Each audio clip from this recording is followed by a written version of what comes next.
भूत और चुड़ैल की दुनिया में 10 साल बाद जन्मा पहला बच्चा। हम तुम्हें नहीं जानते, तुम्हारी हमसे क्या दुश्मनी है? प्लीज मेरे बच्चों को छोड़ दो, उसके बदले मेरी जान ले लो। बड़ी मुश्किलों से हमें संतान का सुख प्राप्त हुआ है। तुमसे ज्यादा इस बच्चे की जरूरत हमें है। कई सालों से हम इस बच्चे का इंतजार कर रहे थे। प्लीज ऐसा मत करो, ये मेरा पहला बच्चा है। तुम मेरे दूसरे बच्चे की जान ले लेना प्लीज, मेरा पहला बच्चा छोड़ दो। हम इस बच्चे को नहीं छोड़ सकते और आज हमें किसी की जान नहीं लेनी, इसलिए हम तुम्हें बख्श रहे हैं। चलो हम जल्दी से इस बच्चे को अपनी दुनिया में लेकर जाना है, इससे पहले कि हम लेट हो जाएं। इतना बोलकर भूत और चुड़ैल पंडित के बच्चे को लेकर हवा में उड़ जाते हैं और पल भर में ही पंडित और उसकी बीवी की नजरों से ओझल हो जाते हैं। पंडित और उसकी बीवी अपने बच्चे की रक्षा करने के लिए एक तांत्रिक के पास जाते हैं और सारी बात उस तांत्रिक को बताते हैं। प्लीज बाबा, हमारे बच्चे की मदद करो। वो चुड़ैल और भूत हमारे बच्चे को अपनी दुनिया में ले गए हैं।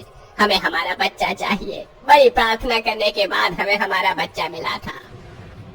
माफ करना, पर मैं तुम्हारे बच्चे को नहीं बचा सकता, क्योंकि तुम्हारे बच्चे का जन्म हुआ ही इसीलिए था ताकि वो उन शैतानी दुनिया को आजाद कर सके जिन्हें मैंने श्राप दिया है। पर अगर पूजा सफल रही तो तुम्हारा बच्चा जीवित रहेगा और मैं खुद तुम्हें तुम्हारा बच्चा लौटा दूंगा। क्या श्राप? कैसा श्राप और कैसी शैतानी दुनिया? ये 10 साल पुरानी बात है, जब मैं एक गांव में अपनी तंत्र विद्या पूरी करने के लिए गया था। आधी रात को एक बड़े घने जंगल में, जहां चारों तरफ कोहरा ही कोहरा था और जानवरों की आवाज आ रही थी, वहां एक तांत्रिक कोई तांत्रिक पूजा कर रहा था। पर तभी वहां कुछ शैतान बच्चे आते हैं और तांत्रिक को परेशान करने लगते हैं। अरे देखो, इस तांत्रिक के बाल कितने बड़े, इसके गले में कितनी अच्छी मोती है। चलो इसके गले की मोती ले लेते हैं। पर मैं तो पहले सांप को बुलाऊंगा। चलो इस तांत्रिक को परेशान करते हैं। इतना बोलकर वो सारे बच्चे मिलकर तांत्रिक को परेशान करने लगते हैं, जिस वजह से उसकी तांत्रिक पूजा अधूरी रह जाती है और तांत्रिक गुस्से में आकर बच्चे और पूरे गांव को श्राप दे देता है। इतने दुष्ट बच्चे आज से पहले मैंने कभी नहीं देखे, इसलिए मैं तुम सब बच्चों को और उस पूरे गांव को श्राप देता हूँ कि इस गांव में अब कभी कोई बच्चा जन्म नहीं लेगा और ये पूरा गांव शैतानी गांव बन जाएगा, जहाँ सब चुड़ैल और भूत होंगे और तुम्हारा गांव एक अलग ही भूत चुड़ैल की दुनिया के नाम से जाना जाएगा। तांत्रिक का गुस्सा और श्राप सुनकर सभी बच्चे डर जाते हैं और डरते हुए अपने घर जाते हैं, जहां बच्चे देखते हैं कि उनके गांव के सभी लोग एक एक करके मर रहे हैं और सारी औरतें चुड़ैल बन रही हैं और सारे आदमी भूत।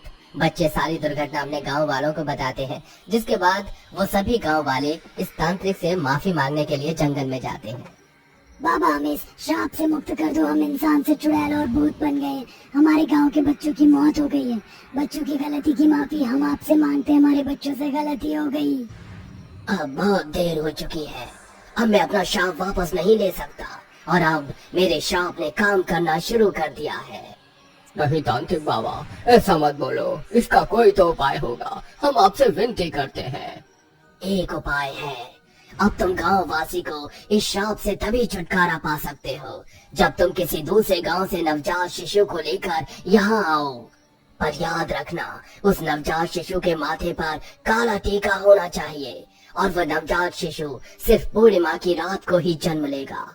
तुम्हें सही बच्चे का चयन करना होगा, अब वही बच्चा तुम्हारे गांव को इस श्राप से तुम्हें आजाद कर सकता है। तांत्रिक गांव वालों को श्राप का तोड़ बताकर चला जाता है, जिसके बाद धीरे धीरे वहां के सभी लोग भूत और चुड़ैल में बदल जाते हैं और उनका गांव भूत चुड़ैल की दुनिया में बदल जाता है।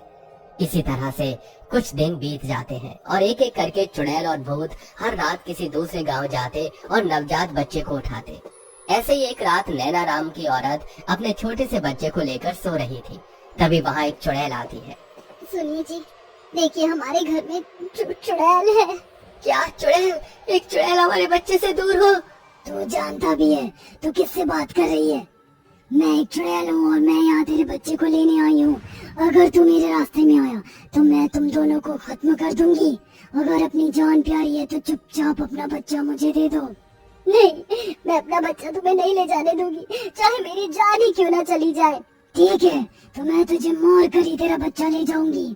इतना बोलकर फिर चुड़ैल अपने हाथ लंबे कर लेती है और दोनों पति पत्नी का गला दबाकर उन्हें मौत के घाट उतार देती है और उसके बच्चे को अपने साथ ले जाती है और अपनी दुनिया में आने के बाद उसी तांत्रिक को याद करते हैं।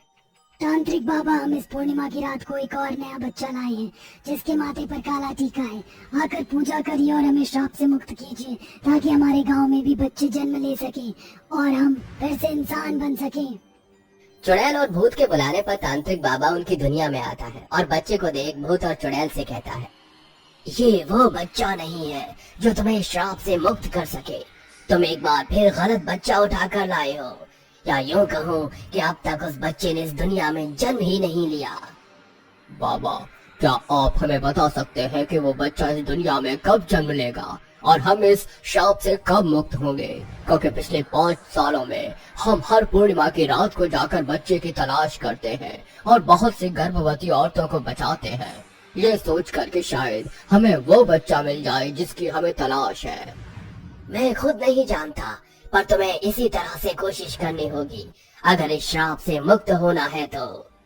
इतना बोलकर तांत्रिक वहां से चला जाता है और इसी तरह से 1 साल और बीत जाता है और पूर्णिमा की रात आ जाती है। और ऐसी पूर्णिमा की रात एक गर्भवती औरत अकेली कुएं से पानी लेकर अपने घर जा रही थी। तभी वहां कुछ बदमाश आ जाते हैं। अरे दोस्तों देखो, आज बहुत दिनों बाद हमें हमारा शिकार मिला है। देखो ये तो पूरी जेवर से लदी हुई है। चलो जल्दी से अपने सारे गहने निकाल कर हमारे हवाले कर दो।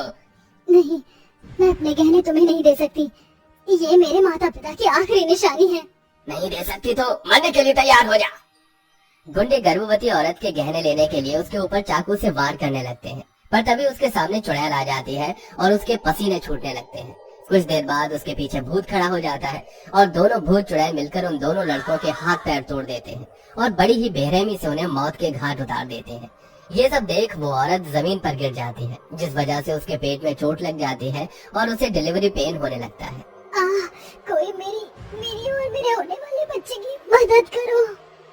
इस औरत की डिलीवरी होने वाली और आज पूर्णिमा है। कहीं ऐसा तो नहीं हम जिस बच्चे का इंतजार कर रहे हैं औरत उसी बच्चे को जन्म दे। तुम सही कह रही हो, हमें इसकी मदद करनी होगी। चलो अपनी भूतिया शक्ति से इसे अस्पताल लेकर चलते हैं। भूत और चुड़ैल मिलकर अपनी भूतिया शक्ति से हवा में उड़ते हुए उस औरत को अस्पताल में ले जाते हैं, जहां वो औरत एक बहुत ही प्यारी सी बच्ची को जन्म देती है और वो भूत चुड़ैल उस औरत के बच्चे को अपने साथ ले जाते हैं। अगली सुबह औरत रोती हुई पूरी घटना गांव वालों को बताती है और गांव वालों से कहती है, वो भूत और चुड़ैल बुरे नहीं है, वो हम गर्भवती औरतों की सुरक्षा करते हैं। पर मुझे समझ नहीं आता कि वो हमारी जान बचाकर क्यों हमसे हमारा बच्चा ले जाती है। पता नहीं वो भूत और चुड़ैल कब हमारे गांव का पीछा छोड़ेंगे। आखिर कब तक हम इसके खौफ में जीते रहेंगे। सरपंच जी, हमें किसी तांत्रिक से बात करनी चाहिए। क्या पता तांत्रिक हमें कोई रास्ता दिखा सके ताकि हम उस भूत और चुड़ैल से अपना पीछा छुड़ा पाए। सभी गांव वाले गंभीर सोच में पड़ जाते हैं और इसी तरह से कुछ महीने बीत जाते हैं। पंडित को पता चलता है कि उसकी बीवी गर्भवती है। इसी तरह से समय गुजरता है और देखते ही देखते पंडित की बीवी एक बेटे को जन्म देती है, जिसके माथे पर काला निशान होता है। तभी चुड़ैल आकर उनके बच्चे को ले जाती है। पूरा चांद हो चुका है, मुझे उन भूत और चुड़ैलों की दुनिया में जाना होगा ताकि मैं जाकर पूजा कर सकूं और उन्हें इस श्राप से मुक्त कर सकूं। और तुम फिक्र मत करना, जैसे वो भूत और चुड़ैल इस श्राप से मुक्त होंगे तुम्हें तुम्हारा बच्चा भी मिल जाएगा। तांत्रिक की यह बात सुनकर पंडित और उसकी बीवी को जान में जान आ जाती है। अब पंडित भूत और चुड़ैल की दुनिया में जाता है और वहां अपनी तांत्रिक पूजा करता है, जिसके बाद भूत और चुड़ैल को उस श्राप से मुक्ति मिल जाती है और तांत्रिक उस बच्चे को फिर से पंडित के हवाले कर देता है। जिसके बाद फिर कभी किसी गांव से भूत और चुड़ैल बच्चे नहीं लेकर जाते और 10 साल बाद उनके गांव में एक बच्चा जन्म लेता है। इस 10 साल के बाद जन्म लिए हुए बच्चे के लिए खुशियां मनाई जाती हैं और इस खुशी में पूरा भूतिया गांव ढोल ताशे के साथ नाचते गाते हैं।